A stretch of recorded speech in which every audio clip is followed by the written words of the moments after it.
نحمده ونصلي على رسول الكريم. اعوذ باللہ السمیع العلیم من الشیطان الرجیم. بسم اللہ الرحمن الرحیم.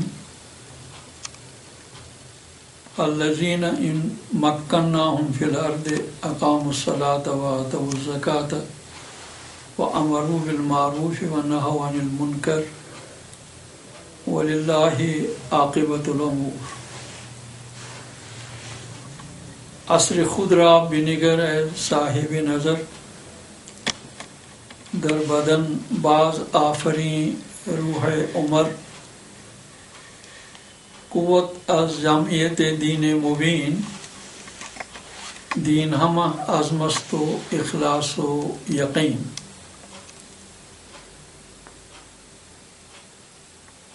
جامعۃ طلباء پاکستان کے جوانان ملت سے بات کرتے ہوئے مجھے بہت خوشی اور مسرت محسوس ہو رہی ہے، اور میں نہایت محبت اور عقیدت کے ساتھ آپ کی خدمت میں سلام مسنون عرض کرنے کی سعادت حاصل کر رہا ہوں. اسلامی جامعۃ طلباء پاکستان پوری ملت کا وہ سرمایہ ہے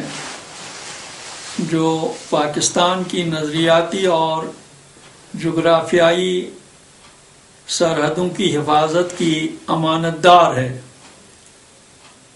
اور وہ ایک مشن لے کر اس سرزمین پہ اپنی سرگرمیاں جاری رکھے ہوئے ہیں. آج سے کوئی 63 سال پہلے یہ سرزمین اللہ تعالیٰ نے امت مسلمہ کے ایک حصے کو عطا کی تھی، اور اس سرزمین پہ ایک ایسا عادلانہ نظام قائم ہو جانے کی امیدیں وابستہ کر دی گئی تھیں، جو نہ صرف پوری امت کے لیے بلکہ پوری انسانی برادری کے لیے ایک ماڈل کی حیثیت سے سامنے آ جانے کی توقع تھی. قرآن پاک کی جو آیت میں نے آپ کے سامنے تلاوت کی ہے، سورہ الحج کی آیت نمبر 41 ہے. اللہ تعالیٰ اس آیت میں اس بات کی نشاندہی فرما رہا ہے، الذین ان مکناہم فی الارض، وہ لوگ جن کو ہم زمین میں تمکن عطا کرتے ہیں، قوت اور طاقت عطا کرتے ہیں، اور کسی ملک کے سربراہ بنائے جا رہے ہیں. ان کی کیا صفات ہوتی ہیں؟ اقام الصلاۃ، وہ نماز قائم کرتے ہیں. ان کی سرزمین پہ کوئی فساد نہیں ہوتا، ان کی سرزمین پہ فحاشی اور عریانی کو فروغ نہیں دیا جاتا. اس سرزمین پہ شراب اور منشیات کو عام نہیں کیا جاتا، اور اس سرزمین کے چلانے والے، حکومت کرنے والے، ان کا کردار اسلامی سانچے میں ڈھلا ہوا ہوتا ہے، اور وہ اس سرزمین پہ عدل و انصاف قائم کرتے ہیں. نمازوں کا اہتمام ہوتا ہے، زکوٰۃ کا نظام قائم کیا جاتا ہے، اور امر بالمعروف اور نہی عن المنکر کا فریضہ انفرادی سطح پر بھی اور اجتماعی سطح پر بھی انجام دیے جانے کا مکمل طور اہتمام اور انصرام کیا جاتا ہے. تو اسلامی جامعۃ طلباء کی یہ ذمہ داری بنتی ہے کہ وہ سرزمین پاکستان کو اسی سانچے میں ڈھالنے کی کوشش کریں جس سانچے میں اللہ تعالیٰ نے چاہا تھا کہ پاکستان اس سانچے میں ڈھل کر اپنے یہاں بھی عدل انصاف اور انسانی اور اخلاقی اقدار کی بالادستی اور پاسداری، اور پھر آپس میں میل ملاپ، محبت اور احترام، اور صرف کلمہ جامعہ پہ ملت کو جمع کیا جانا، یہ وہ مقاصد تھے جن مقاصد کے پیش نظر حصول پاکستان کی جدوجہد کی گئی تھی۔ لیکن بدقسمتی سے پاکستان 25 سال کے بعد ہی دلخت ہو گیا اور اس کا مشرقی بازو کاٹ دیا گیا، اور اس کے بعد بھی جو صورتحال آج دیکھی جا رہی ہے وہ بہت ہی دلخراش ہے۔ صوبائیت کا رجحان ہے، لسانی اور لونی بنیادوں پر ٹکراؤ، تصادم اور خون بہایا جا رہا ہے، اور وہ خواب جو پاکستان کے بنائے جانے کے وقت دیکھا گیا تھا وہ پورا ہوتے ہوئے دیکھا نہیں جا رہا ہے۔ تو ایسے ماحول میں اسلامی جمعیت طلبہ کی ذمہ داریاں بہت زیادہ بڑھ جاتی ہیں کہ وہ پاکستان کو صحیح ڈھنگ پہ اور نظریاتی بنیادوں پہ مستحکم بنانے کی کوشش کریں۔ پاکستان میں اب تک جو حکمران آئے، بغیر کسی استثناء کے یہ کہا جا سکتا ہے قائد اعظم رحمۃ اللہ علیہ کے بعد کہ انہوں نے پاکستان کو نظریاتی بنیادوں پر مستحکم کرنے کے لیے کوئی کوشش نہیں کی، اور جس کے نتیجے میں ہم آج دیکھ رہے ہیں کہ پاکستان کا وجود خطرے میں پڑ چکا ہے۔ بلوچستان میں آزادی کی آوازیں اٹھ رہی ہیں، اور بلوچستان کے لوگ پنجابیوں کو اور غیر بلوچیوں کو برداشت نہیں کر رہے ہیں، اور وہاں آزادی کی آوازیں اٹھ رہی ہیں بنگلہ دیش کی طرح۔ تو یہ صورتحال جو آج پاکستان میں ہے ہمارے لیے بہت ہی دلدوز اور بہت ہی دلخراش ہے۔ 9/11 کے بعد خاص طور پاکستان کے لیے مشکلات پیدا کی گئیں۔ افغانستان میں اس وقت طالبان کی حکومت تھی، اور وہ بہت ہی دوستانہ رشتہ رکھتے تھے پاکستان کے عوام کے ساتھ، اور پاکستان کے استحکام کے لیے وہ بھی کوششیں کرتے تھے۔ لیکن 9/11 کے بعد جو امریکہ کے آگے سرنڈر کیا گیا، جس کے نتیجے میں امریکہ اور اس کے اتحادیوں کو افغانستان میں تاراج کرنے کا موقع فراہم کیا گیا، تو آج افغانستان میں پاکستان کے خلاف مظاہرے ہو رہے ہیں۔ آج افغانستان میں بھارت بھی اپنے پنجے مضبوط بنا رہا ہے، اور آج افغانستان میں امریکہ پاکستان کے خلاف سازشیں رچا رہا ہے، اور افغانستان کے عوام کو بھی اور وہاں کی حکومت کو بھی پاکستان کے خلاف ان کو اکسایا جا رہا ہے، اور ایسے منصوبے باندھے جا رہے ہیں کہ مستقل طور افغانستان پاکستان کے لیے ایک بہت بڑا خطرہ بنتے جا رہا ہے، کیونکہ جن قوتوں کو وہاں پنجے گاڑنے کا موقع فراہم کیا جا رہا ہے وہ سب پاکستان کے وجود کے خلاف ہیں، اور وہ پاکستان کو کسی بھی حیثیت سے مستحکم، پائیدار اور پرامن اور انسانی اور اخلاقی اقدار کی پاسداری کا ضامن دیکھنا نہیں چاہتے ہیں۔ تو یہی ماحول بنایا جا رہا ہے، اور پاکستان کے عوام آفات سماوی کا بھی شکار ہو رہے ہیں۔ جیسے 8 اکتوبر 2005 کا زلزلہ تھا، یا 2010 کا سیلاب تھا، قیامت خیز سیلاب، جس میں 2 کروڑ لوگ متاثر ہو گئے،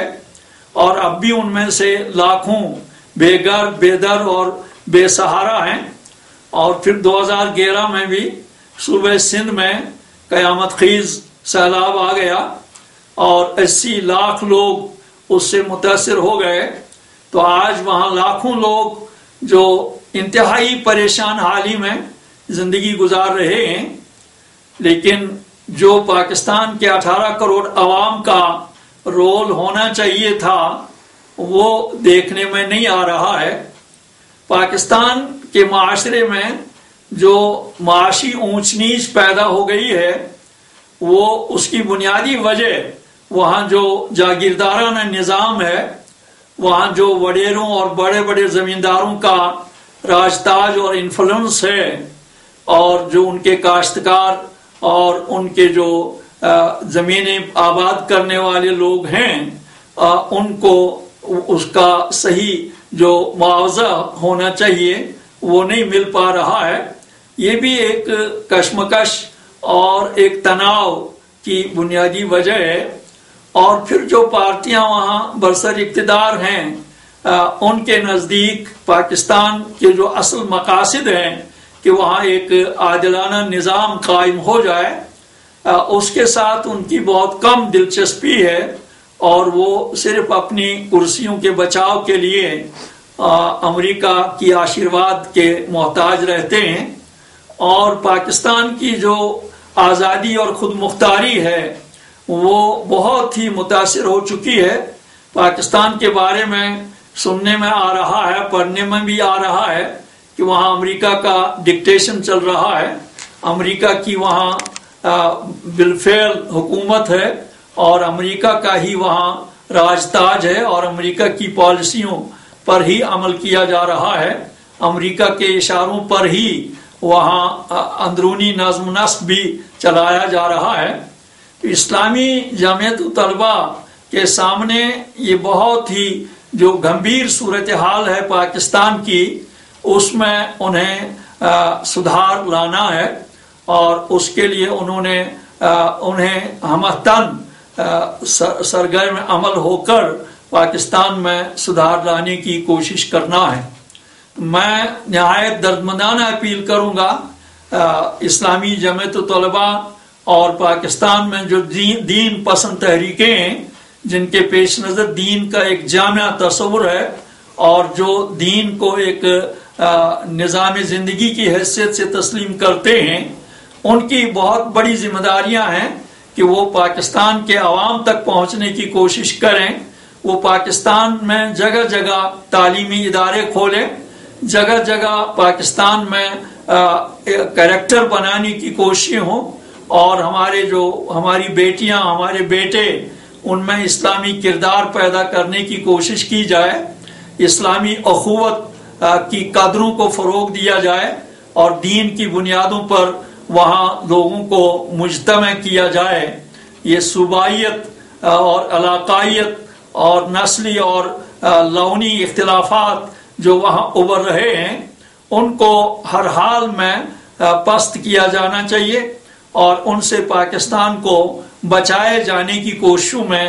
کسی نوع کا تغافل نہیں برتنا چاہیے۔ تو یہ آج کل پاکستان کی ضرورت ہے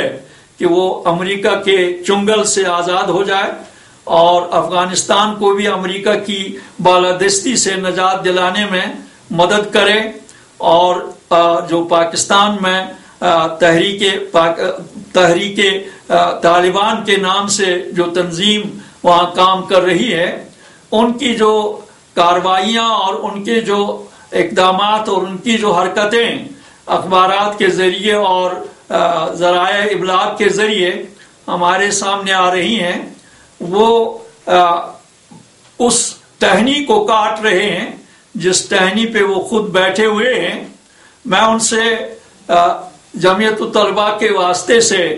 اور یہ جو موقع فراہم کیا گیا ہے، نہایت دردمندانہ اپیل کروں گا کہ آپ کی کوششیں، آپ کی جو حرکتیں ہیں، آپ جو مدرسوں پر حملہ کرتے ہیں، بچوں پر حملے کرتے ہیں، مدرسے جلاتے ہیں، اور شیعہ سنی اختلافات میں کہیں شیعوں کو نشانہ بنایا جا رہا ہے، اور پھر دوسرے اختلافات کی بنیاد پہ فوجوں کو نشانہ بنایا جا رہا ہے، پاکستان کی پولیس کو نشانہ بنایا جا رہا ہے، تو یہ سب کچھ جو تحریک طالبان کے ہاتھوں ہو رہا ہے، اس کا کسی بھی حیثیت سے اسلام کی تو بات ہی نہیں ہے کہ اسلام ان چیزوں کی اجازت دے، اس کا تو تصور بھی نہیں کیا جا سکتا، لیکن عام انسانی اخلاق جو ہیں ان انسانی اخلاق کی روح سے بھی ایسی حرکتوں کو جائز قرار نہیں دیا جا سکتا۔ اور میں بغیر کسی لاگ لپٹ کے یہ عرض کروں گا کہ پاکستان کو کھوکھلا بنایا جا رہا ہے تحریک طالبان کے ہاتھوں، اور پھر جب وہ اسلام کا نام لیتے ہیں تو یہ اسلام کے لیے بھی بدنامی کا اور اسلام کی شبیہ بگاڑنے کا موجب بنتا ہے۔ میں درد مدانہ اپیل کروں گا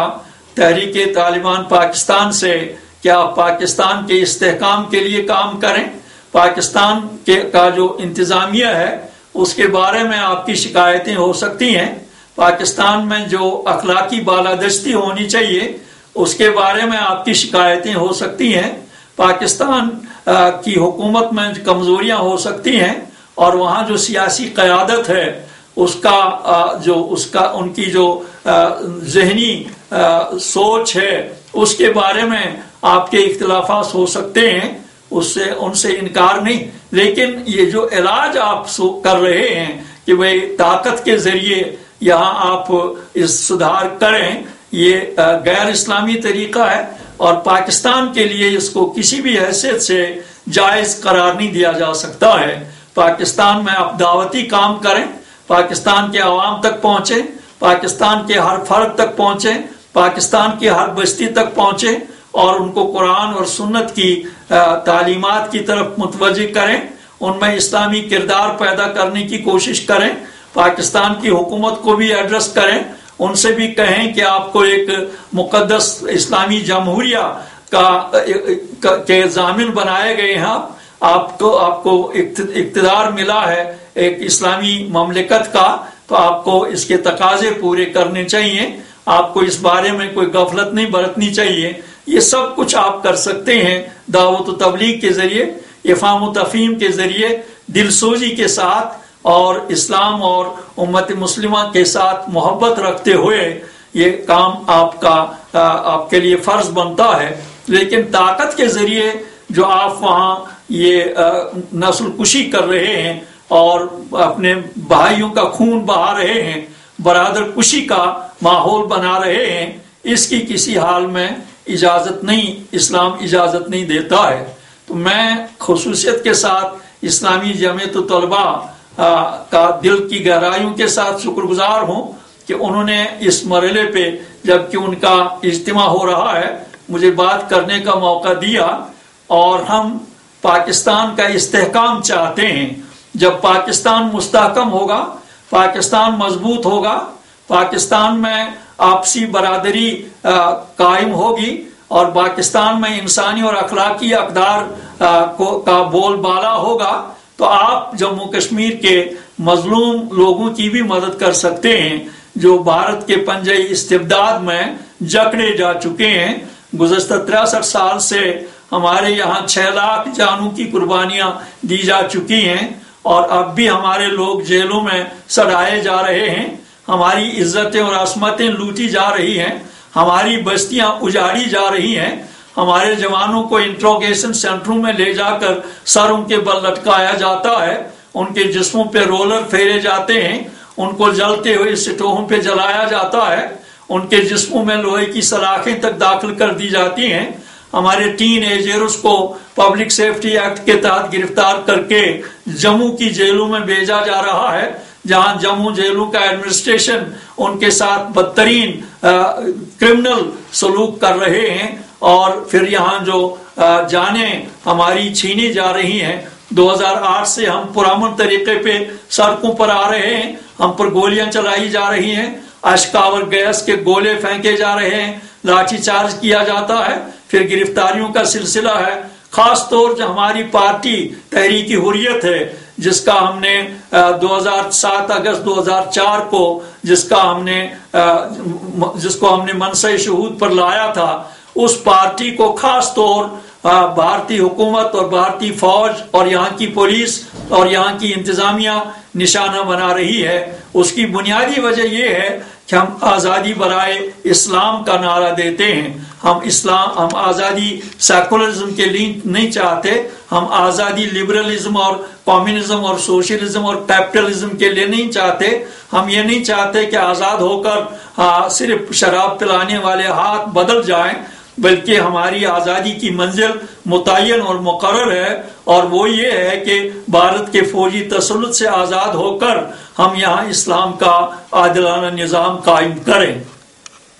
اور یہی بنیادی وجہ ہے کہ ہم کو زیادہ نشانہ بنایا جا رہا ہے، ٹارگٹ بنایا جا رہا ہے. ہمارے علاوہ اور بھی یہاں آزادی کا نعرہ دینے والے لوگ ہیں، لیکن ان کے لیے آزادیاں ہیں، ان کے لیے کوئی پابندیاں نہیں. بنیادی وجہ یہی ہے کہ وہ لوگ بہرحال سسٹم چینج نہیں کرنا چاہ رہے، وہ اسی سسٹم میں اور اسی نظریے کے تحت جو اس وقت بھارت کی طرف سے مسلط ہے اسی کے تحت وہ آزادی چاہتے ہیں. لیکن ہم چاہتے ہیں کہ نہیں، بھارت کے فوجی تسلط سے جو جابرانہ قبضہ ہے، غاصبانہ قبضہ ہے، فوجی تسلط کی بنیاد پہ ہمارے سینوں پہ موم ڈالا جا رہا ہے، اس سے ہم نجات حاصل کرنا چاہ رہے ہیں. اور سب سے زیادہ ہماری تحریک حریت آج قربانیاں دے رہی ہے، اور اس کی بنیادی وجہ یہ ہے کہ محض اسلام کی وجہ سے ہم کو خاص طور نشانہ بنایا جا رہا ہے. تو اللہ تعالیٰ کی مدد اور نصرت کے بعد ہماری نظر صرف اور صرف پاکستان پر تھی کہ وہ انسانی، اخلاقی اور سفارتی سطح پر ہماری مدد کریں گے اور ہمیں بھارت کے فوجی تسلط سے آزادی حاصل کرنے میں ہمارا ہاتھ بٹائیں گے اور ہمیں اخلاقی طور اور سفارتی طور ہماری مدد کریں گے. لیکن بہرحال گزشتہ 63 سال میں پاکستان نے جنگیں بھی لڑی ہیں، کافی قربانیاں بھی دی ہیں، پاکستان کے جوان بھی یہاں شہید ہوئے ہیں،